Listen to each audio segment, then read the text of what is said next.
नमस्कार, स्वागत है आप सभी का डीडी न्यूज के इस खास बुलेटिन एक्सप्रेस 100 में, जहां हम आपके लिए लेकर आते हैं राजनीति, मनोरंजन, देश दुनिया, खेल और व्यापार जगत की सभी बड़ी खबरों को एक्सप्रेस यानी फटाफट अंदाज में। मैं हूं शहला निगार। आई खबरों को देखते हैं तेज रफ्तार के साथ। केंद्रीय गृह एवं सहकारिता मंत्री अमित शाह आज उत्तराखंड दौरे पर। अमित शाह हरिद्वार में सहकारिता विभाग की विभिन्न योजनाओं की समीक्षा और उद्घाटन करेंगे। अमित शाह ऋषिकुल मैदान में उत्तराखंड की बहुउद्देशीय सहकारी समितियों के पूर्ण कंप्यूटरीकरण समेत विभिन्न कार्यों का शुभारंभ करेंगे। गृह मंत्री अमित शाह गुरुकुल कांगड़ी विश्वविद्यालय का दीक्षांत समारोह और पतंजलि विश्वविद्यालय का उद्घाटन समारोह में भी शामिल होंगे। दौरे के मद्देनजर हरिद्वार में सुरक्षा के पुख्ता बंदोबस्त किए गए। राजस्थान में खुफिया एजेंसियों ने बड़ी कार्रवाई करते हुए 4 पाकिस्तानी जासूसों को गिरफ्तार किया। ये सभी पाकिस्तानी खुफिया एजेंसी ISI के लिए जासूसी कर रहे थे। चारों पाकिस्तानी जासूसों को अलग अलग जगहों से पकड़ा गया। इनमें से एक जासूस ISI के बुलावे पर कई बार पाकिस्तान भी गया। फिलहाल ATS सहित सुरक्षा एजेंसियां इन पाकिस्तानी जासूसों को पूछताछ कर रही हैं। केंद्रीय स्वास्थ्य मंत्री डॉक्टर मनसुख मांडविया आज से 2 दिवसीय उत्तराखंड दौरे पर।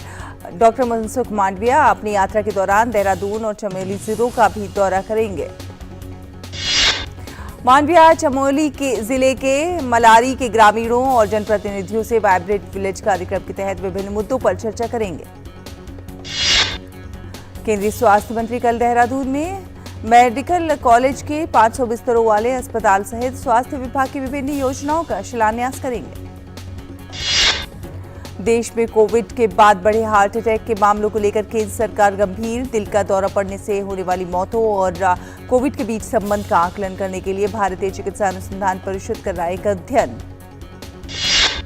स्वास्थ्य मंत्री डॉक्टर मनसुख मांडविया ने कहा, ICMR की स्टडी के परिणाम 2 महीनों में आएंगे सामने। मांडविया ने कोविड-19 के बाद दिल के दौरे के कारण होने वाली मौतों की संख्या में वृद्धि को स्वीकार किया और कहा, इस पर गंभीरता से चर्चा की गई है। देश भर में पिछले 24 घंटे में कोरोना के 3000 से अधिक नए मामले सामने आए। वहीं बीते 24 घंटों के दौरान देश भर में 1396 लोग स्वस्थ हुए। राजधानी नई दिल्ली में पिछले 24 घंटों में कोविड-19 के 300 नए मामले सामने आए। 2 लोगों की हुई मौत। दिल्ली सरकार ने आज बुलाई स्वास्थ्य विभाग से जुड़े अधिकारियों और विशेषज्ञ डॉक्टरों की बैठक। वहीं महाराष्ट्र में पिछले 24 घंटों में 483 नए कोविड पॉजिटिव केस सामने आए। कोरोना के कारण राज्य में 3 लोगों की हुई मौत। रुकेंगे एक छोटे से ब्रेक के लिए। जल्द हाजिर होंगे कुछ और खबरों के साथ। देखते रहिए डीडी न्यूज।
मकसद हो बुलंद लोकतंत्र की आवाज, जज्बा तमाशे का शोर नहीं, जनहित पर हो जोर, मुद्दा जो तय करता हो देश की दिशा, सवाल वही जिनसे जुड़ा हो जन सरोकार। देखिए 5 की पंचायत मेरे साथ सोमवार से शुक्रवार शाम 5 बजे सिर्फ डीडी न्यूज पर।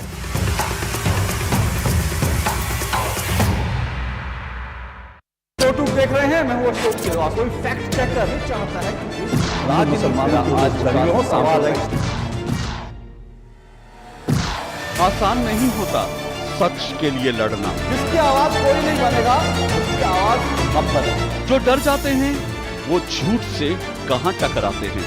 जो गरीब के स्कूल में, गरीब के स्वास्थ्य के लिए खर्च होना चाहिए, वो लूट कर इन्होंने अमीर ठेकेदारों को दे दिया। सच को जानना हो तो झूठ पर करना होता है प्रहार, हर बार बार बार। मैंने आपसे पूछा, आपने ठीक है नहीं कहा ना आपने। और कोई मुद्दा नहीं है तो सोनिया गांधी की गुडबुक में मैं अपना नाम गोल्डन अक्षरों में कैसे दाखिल करूं?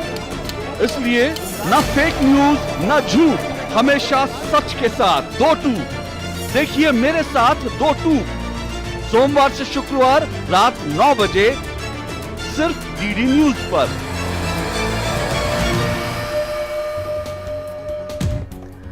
ब्रेक के बाद स्वागत है आपका और आइए अब रुक करते हैं कुछ अन्य खबरों का।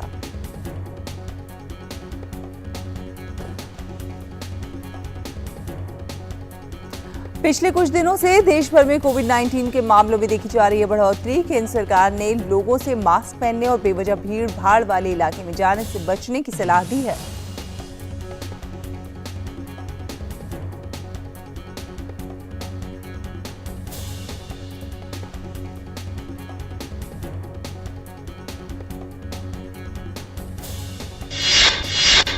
महाराष्ट्र में बीजेपी और शिवसेना हर जिले में सावरकर गौरव यात्रा निकालेगी। आज से ये यात्रा निकाली जा रही थी, लेकिन कल पुणे के बीजेपी सांसद गिरीश बापट के निधन के बाद यात्रा का शेड्यूल बदला जा रहा है।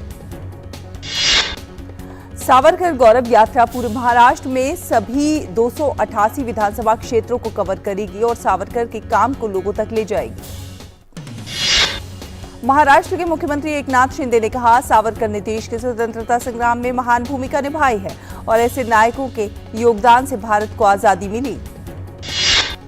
भारत की G20 अध्यक्षता के तहत गुजरात के गांधीनगर में आज से G20 आपदा प्रबंधन कार्य समूह की पहली बैठक की शुरुआत।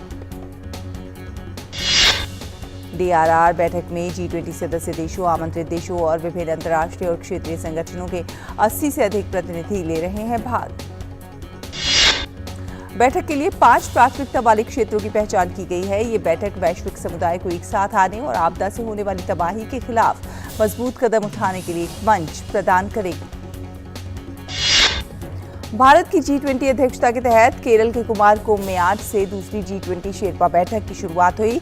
इस 4 दिवसीय बैठक में G20 के सदस्य, 9 आमंत्रित देश और विभिन्न अंतर्राष्ट्रीय और क्षेत्रीय संगठन के 120 से अधिक प्रतिनिधि हो रहे हैं शामिल। बैठक में आर्थिक और विकासात्मक प्राथमिकताओं के साथ साथ समकालीन वैश्विक चुनौतियों का समाधान करने पर विचार विमर्श किया जाएगा। बैठक में विभिन्न शेरपा ट्रैक और वित्त ट्रैक बैठकों के परिणामों को आगे बढ़ाया जाएगा, जो सितंबर 2023 में नई दिल्ली में होने वाले G20 शिखर सम्मेलन में अपनाए जाने वाले नेताओं की घोषणाओं का आधार तैयार करेंगे। बैठक की शुरुआत 2 उच्च स्तरीय सह आयोजनों, डिजिटल पब्लिक इंफ्रास्ट्रक्चर और हरित विकास पर चर्चा के साथ शुरू होगी। बैठक में G20 प्रतिनिधियों के लिए एक व्यापक डिजिटल अनुभव भी प्रदान होगा।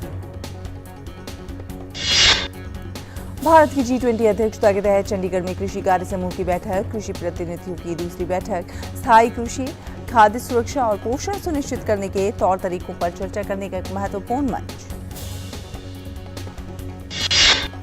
31 मार्च तक आयोजित इस बैठक में सदस्य देश विज्ञप्ति का मसौदा तैयार करने पर अपना ध्यान केंद्रित करेंगे, जो 4 विषयगत क्षेत्रों की जरूरतों को पूरा करने और समस्याओं को हल करने से संबंधित होगा। ये बैठक सदस्य देशों के लिए एक साथ आगे आने और कृषि एवं खाद्य सुरक्षा के लिए एक स्थायी भविष्य तय करने की दिशा में कार्य करने का एक प्रमुख मंच प्रदान करता है। मुंबई में चल रही G20 की व्यापार और निवेश कार्य समूह की पहली बैठक का आज अंतिम दिन। इस 3 दिवसीय बैठक में आज व्यापार निवेश कार्य समूह की प्राथमिकताओं, वैश्विक व्यापार में MSME को एकीकृत करना और व्यापार के लिए कुशल लॉजिस्टिक्स तैयार करने पर होगी चर्चा। बॉम्बे हाईकोर्ट ने सलमान खान को दी राहत। 2019 में एक पत्रकार के साथ मारपीट और दुर्व्यवहार के मामले में अभिनेता सलमान खान के खिलाफ दर्ज FIR को रद्द करने का दिया आदेश। सलमान खान को अंधेरी कोर्ट में नहीं होना पड़ेगा पेश। मद्रास उच्च न्यायालय अपदस्थ AIADMK समन्वयक और तमिलनाडु के पूर्व मुख्यमंत्री O पनीरसेल्वम द्वारा दायर अपील पर आज करेगा सुनवाई। कॉमन यूनिवर्सिटी एंट्रेंस टेस्ट के लिए आवेदन करने का आज अंतिम दिन। इच्छुक छात्रा एनटीए द्वारा इस प्रवेश परीक्षा के लिए बनाए गए विशेष पोर्टल cuet.samarth.ac.in पर उपलब्ध कराए गए ऑनलाइन एप्लीकेशन फॉर्म के माध्यम से कर सकते हैं आवेदन। नवरात्र के आखिरी दिन आज है महानवमी। इस दिन मां के सिद्धिदात्री स्वरूप की होती है पूजा। मंदिरों में उमड़ी श्रद्धालुओं की भीड़। देश भर के शक्तिपीठों और तमाम मंदिरों में आज श्रद्धालुओं की भीड़ देखी जा रही है। गुवाहाटी स्थित विश्व प्रसिद्ध शक्तिपीठ मां कामाख्या के दर्शन के लिए भक्तों की उमड़ी भीड़। आज है रामनवमी। देश भर में बड़े ही उल्लास और श्रद्धा के साथ मनाई जा रही है रामनवमी। धार्मिक मान्यताओं के अनुसार आज के दिन भगवान श्री राम का जन्म हुआ था। अयोध्या में लाखों श्रद्धालु रामलला के दरबार में आकर टेक रहे मत्था। जय श्री राम के नारों से पूरा मंदिर परिसर गुंजायमान।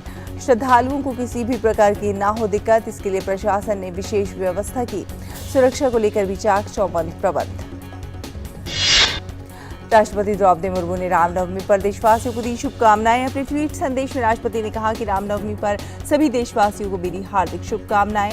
मर्यादा पुरुषोत्तम श्री राम के चरित्र से त्याग और सेवा का अमूल्य संदेश मिलता है। सभी देशवासी प्रभु श्री राम के उच्च आदर्शों को आचरण में ढालें और एक गौरवशाली भारत के निर्माण के लिए स्वयं को समर्पित करें, ऐसी मेरी मंगल कामना। प्रधानमंत्री नरेंद्र मोदी ने भी देशवासियों को रामनवमी की शुभकामनाएं दी। प्रधानमंत्री ने ट्वीट करके कहा कि रामनवमी के पावन पुनीत अवसर पर समस्त देशवासियों को अनेक शुभकामनाएं। त्याग, तपस्या, संयम और संकल्प पर आधारित मर्यादा पुरुषोत्तम भगवान रामचंद्र का जीवन हर युग में मानवता की प्रेरणा शक्ति बना रहेगा।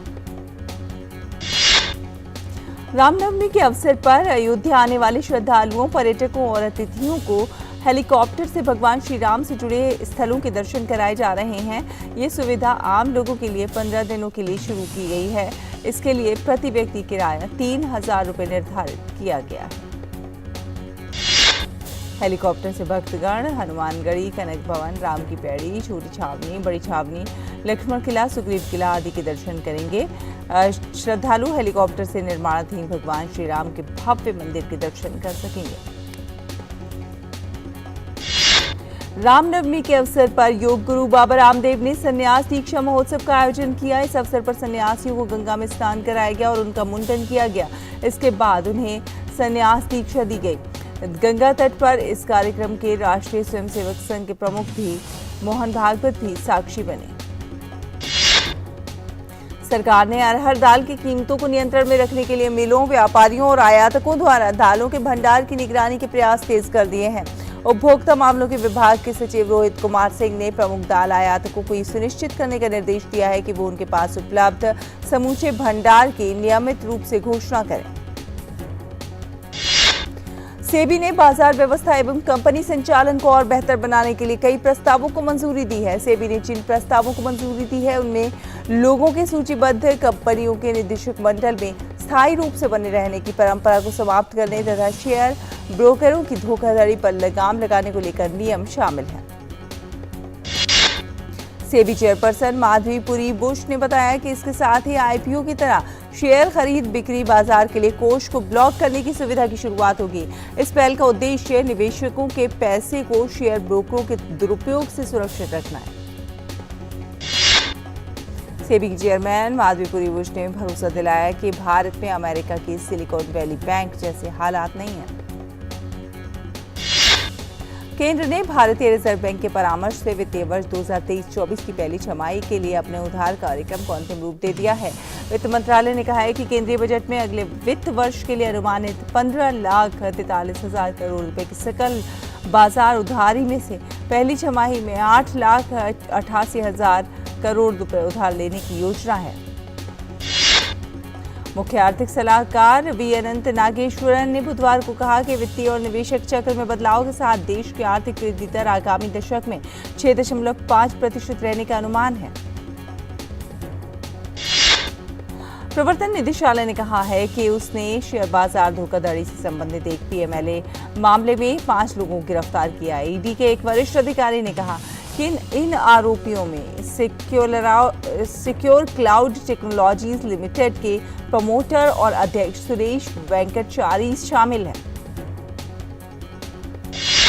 फ्रांस की कंपनी अल्स्टॉम ने कहा है कि उसने भारतीय रेलवे को 300 इलेक्ट्रिक इंजन की आपूर्ति की है। इससे रेलवे की भारी मालगाड़ियों की गति को बढ़ाने में मदद मिली है। अल्स्टॉम 3.5 अरब यूरो के अपने अनुबंध के तहत माल ढुलाई सेवा के लिए 12,000 HP यानी 9 मेगावाट के 800 उच्च शक्ति वाले डबल सेशन इंजन की आपूर्ति कर रही है।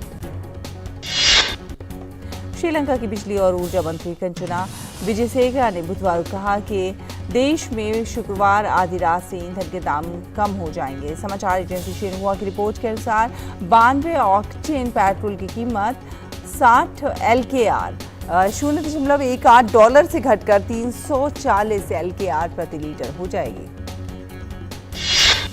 अंतर्राष्ट्रीय बाजार में कच्चे तेल की कीमतों में नरमी का रुख है। पिछले 24 घंटे में ब्रेंट क्रूड का भाव घटकर $78 प्रति बैरल और WTI क्रूड भी $73 प्रति बैरल के करीब आ गया है।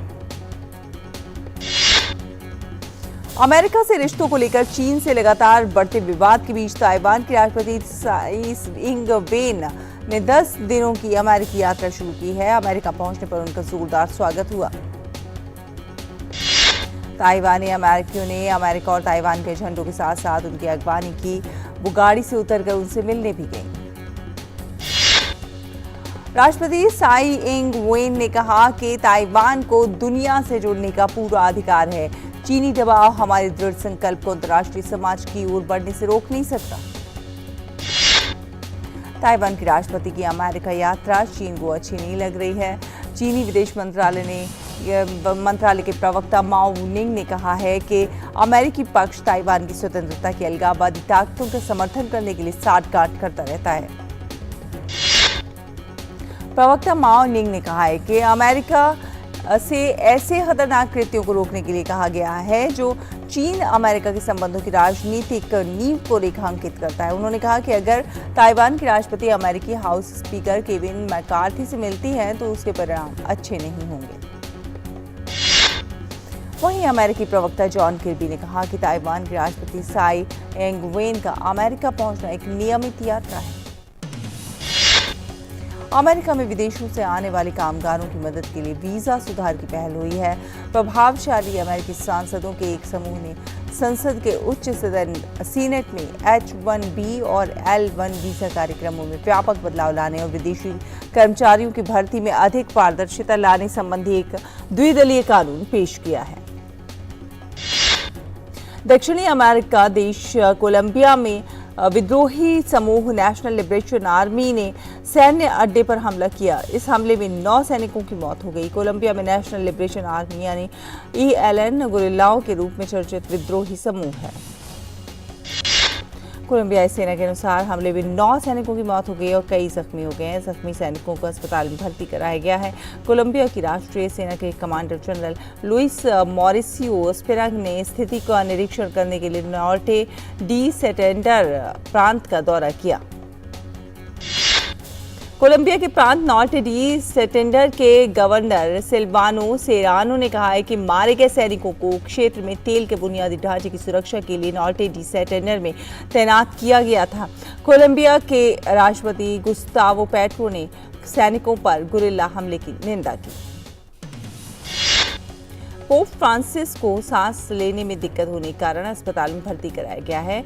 वेटिकन के प्रवक्ता माटेओ ब्रूनी ने कहा है कि पोप फ्रांसिस ने हाल के दिनों में सांस लेने में तकलीफ की शिकायत की थी, जिसके बाद उन्हें चिकित्सीय जांच के लिए पॉलीक्लिनिको एजेमेली ले जाया गया है। वेटिकन प्रवक्ता के अनुसार कुछ दिनों के लिए पोप फ्रांसिस को अस्पताल में चिकित्सा उपचार की आवश्यकता होगी। अमेरिकी राष्ट्रपति जो बाइडेन और अर्जेंटीना के राष्ट्रपति ने पोप फ्रांसिस के जल्द स्वस्थ होने की कामना की है। अंतर्राष्ट्रीय परमाणु ऊर्जा एजेंसी के महानिदेशक राफेल ग्रॉजी ने जापोरेजिया परमाणु संयंत्र का दौरा किया। राफेल ग्रॉजी ने परमाणु संयंत्र की सुरक्षा स्थिति पर चिंता जताई। राफेल ग्रॉजी ने कहा कि यूक्रेन के इस परमाणु संयंत्र को सुरक्षित रखने की काफी आवश्यकता है। उत्तरी मैक्सिको में एक प्रवासी केंद्र में आग लगने की घटना के बाद विरोध प्रदर्शन तेज हो गए हैं। प्रदर्शनकारियों ने दोषियों पर जल्द कार्रवाई की मांग की है। मैक्सिको के अटॉर्नी जनरल ने घटना की जांच शुरू कर दी है। बता दें कि अमेरिकी सीमा के पास स्थित इस प्रवासी केंद्र में आग लगने से 39 लोगों की मौत हो गई थी। रूस अब अमेरिका को अपने परमाणु हथियारों और बमों की जानकारी साझा नहीं करेगा। रूस के एक वरिष्ठ राजनयिक ने कहा है कि मॉस्को ने अपने परमाणु बलों के बारे में अमेरिका से सूचना साझा करना बंद कर दिया है, जिसमें मिसाइल परीक्षणों से जुड़ी सूचनाएं भी शामिल हैं। रूस के उप विदेश मंत्री सर्गेई रयाबकोव ने कहा कि मॉस्को ने वॉशिंगटन के साथ सभी सूचनाओं के आदान प्रदान को रोक दिया है। ये फैसला राष्ट्रपति व्लादिमीर पुतिन के आदेश के बाद लिया गया। पाकिस्तान में एक अदालत ने महिला न्यायाधीश को कथित तौर पर धमकाने के मामले में पाकिस्तान तहरीक-ए-इंसाफ पार्टी के प्रमुख और पूर्व प्रधानमंत्री इमरान खान के खिलाफ गैर जमानती वारंट जारी किया। इस्लामाबाद के न्यायिक मजिस्ट्रेट मलिक अमान ने अदालत में व्यक्तिगत रूप से उपस्थित होने से छूट देने संबंधी इमरान खान की याचिका को खारिज कर दिया। न्यायाधीश ने अधिकारियों से इमरान खान को 18 अप्रैल को अदालत में पेश करने का आदेश दिया था। किंग चार्ल्स तृतीय सम्राट के रूप में अपनी पहली विदेश यात्रा के लिए जर्मनी पहुंचे, जहां उनका भव्य स्वागत हुआ।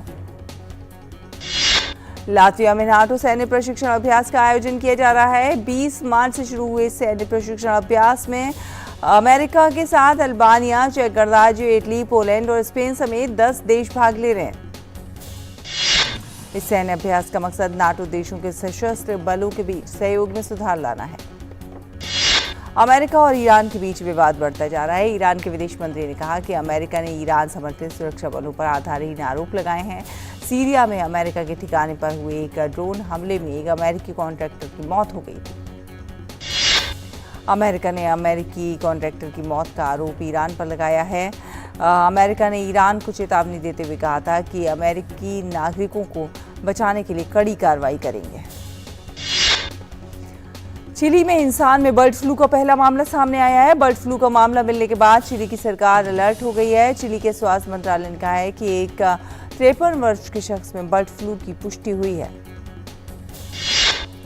चिली के स्वास्थ्य अधिकारियों ने दावा किया कि पक्षियों या समुद्री जीवों से इंसानों में वायरस फैल सकता है, लेकिन ह्यूमन टू ह्यूमन ट्रांसमिशन का कोई संकेत नहीं मिला है।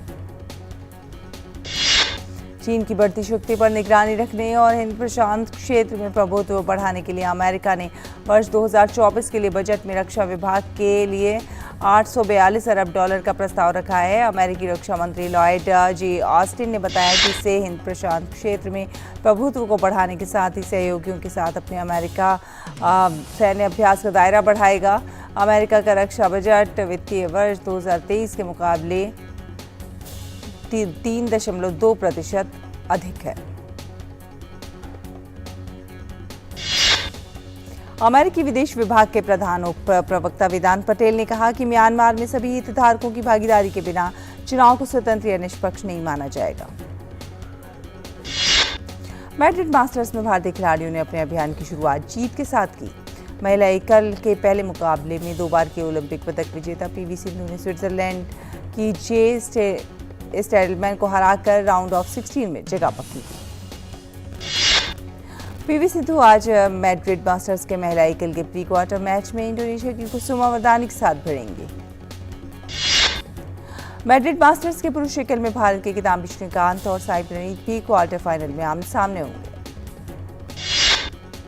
भारत की मालविका बंसोड भी आज मैड्रिड मास्टर्स में महिला एकल वर्ग में प्री क्वार्टर फाइनल मैच खेलेंगी। अंतिम 16 में मालविका स्पेन की कैरोलिना मरीन से भिड़ेंगी। मैड्रिड मास्टर्स के पुरुष युगल में आज भारत के एमआर अर्जुन और ध्रुव कपिला की जोड़ी प्री क्वार्टर फाइनल मैच में एक्शन में नजर आएगी। राउंड ऑफ 16 में भारतीय जोड़ी का सामना जापान की सुंतारो मिज़ाकी और हारुशा निशिदा के जोड़ी से होगा। हॉकी इंडिया ने घोषणा की है कि वो अपने राज्य इकाइयों और हॉकी अकादमियों को 11,000 से अधिक हॉकी स्टिक और 3,300 से अधिक हॉकी गेंदों सहित कई अन्य हॉकी खेल सामग्री और महत्वपूर्ण सुरक्षा सामग्री वितरित करेगा। हॉकी इंडिया द्वारा ये पहल पूरे देश में हॉकी के विकास के लिए उठाया गया एक कदम है। हॉकी इंडिया के अध्यक्ष दिलीप तिर्ती ने कहा कि इस पहल से देश में उभरते हुए खिलाड़ियों के लिए इस खेल को सुलभ बनाने में मदद मिलेगी। फुटबॉल की वैश्विक संचालन संस्था फीफा ने इंडोनेशिया से पुरुष अंडर 20 विश्व कप की मेजबानी का अधिकार छीन लिया है। फीफा ने एक बयान जारी करते हुए कहा कि मौजूदा परिस्थितियों के कारण फीफा अंडर 20 विश्व कप 2023 के मेजबान के रूप में इंडोनेशिया को हटाने का फैसला किया। अफगानिस्तान के लेग स्पिनर राशिद खान ने आईसीसी रैंकिंग में शीर्ष स्थान हासिल किया है। उन्होंने श्रीलंकाई स्पिनर वानिंदु हरसंगा को पीछे छोड़ दिया। राशिद को ये रैंकिंग शारजाह में पाकिस्तान पर 2-1 से सीरीज जीत के बाद हासिल हुई। अभिनेत्री दीपिका चिखलिया को 1987 में प्रसारित रामानंद सागर के पौराणिक सीरियल रामायण में सीता के किरदार के लिए हमेशा याद किया जाता है। उन्होंने इंस्टाग्राम पर एक वीडियो साझा किया जिसमें उन्हें भगवा रंग की साड़ी पहने और भगवान राम की पूजा करते हुए देखा जा सकता है। हंसी तो फांसी और कमांडो 3 में अपनी भूमिकाओं के लिए जानी जाने वाली अभिनेत्री अदा शर्मा को सुदीप्त सेन द्वारा लिखित और निर्देशित आगामी फिल्म द केरला स्टोरी में लिया गया है। बॉलीवुड सुपरस्टार अजय देवगन जो इस समय अपनी आगामी निर्देशित फिल्म भोला की रिलीज की तैयारी में व्यस्त है, उन्होंने हाल ही में फिल्म में तब्बू को निर्देशित करने के अपने अनुभवों को साझा किया। दोनों अभिनेताओं ने सह अभिनेताओं के रूप में या अभिनेता निर्देशक के रूप में कई अवसरों पर सहयोग किया है। अभिनेत्री कंगना रनौत जो अपनी पीरियड ड्रामा फिल्म इमरजेंसी के पोस्ट प्रोडक्शन के काम में व्यस्त हैं, उन्होंने अपने सोशल मीडिया पर साझा किया कि वो अपनी सुंदरता पर गर्व करती हैं और खुद के बारे में अच्छा महसूस करती हैं, लेकिन वो कभी भी घमंड के विचार की शिकार नहीं हुई जो फिल्मों की ग्लैमरस दुनिया में काफी स्वाभाविक रूप से आती है। निर्देशक जयराज और अभिनेता सुरेश गोपी 26 साल बाद एक बार फिर साथ आए हैं। इन दोनों ने 1997 की हिट कालियाट्टम दी जिसमें शेक्सपियर की त्रासदी के बारे में दर्शाया गया था। दोनों ने एक राष्ट्रीय पुरस्कार जीता था। दिग्गज अभिनेता मिथुन चक्रवर्ती अपने अभिनेता बेटे नमाशी चक्रवर्ती के साथ बैड बॉय के जनाबे अली नामक एक ट्रैक में स्क्रीन स्पेस साझा करते दिखेंगे। स्टार रवि तेजा की आगामी फिल्म टाइगर नागेश्वर राव जिसमें अभिनेता अनुपम खेर भी हैं 20 अक्टूबर को रिलीज होगी। विज्ञापन और थिएटर के साथ शोबिज में अपना करियर शुरू करने वाली एक्ट्रेस चाहत बेग, आदित्य राय कपूर और मृणाल ठाकुर अभिनीत फिल्म गुमराह से अभिनय की शुरुआत करने जा रही हैं। बॉलीवुड अभिनेत्री जैकलिन फर्नांडीज ने अमृतसर में फतेह का पहला शेड्यूल पूरा कर लिया है। फतेह अभिनेत्री की अगली फिल्म है।